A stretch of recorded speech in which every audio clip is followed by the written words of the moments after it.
Итна истрага и одговорност за случајот со Сашо Мијалков бара и председателот на државата. Пендаровски очекува надлежните институции во најкусможен рок целосно да го расветлат случајот и доколку бидат констатирани какви било пропусти да се утврди одговорност.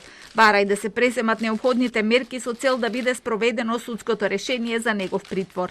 Вакви случувања се неприфатливи за земја која очекува да почне преговори за членство во Европската Унија и која напорно работи на реформирање на правосудниот систем и градење доверба во правната држава.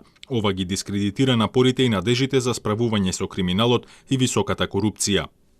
Опозицијата пак ја обвинува власта за бегството на Мијалков и тие бараат одговорност, но и оставки.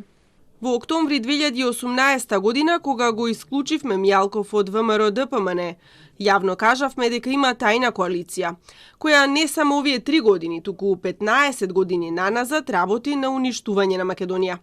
Наградата стигна овој викенд, на тој начин што му се овозможи да избега од правдата. За партијата Левица, бегството на Мијалков е само уште една потврда за јавната тајна дека власта на чело со премиерот Заев и СДСМ се во тесна врска со сите прво обвинети од случаите кои СЈО ги отвори како резултат на бомбите.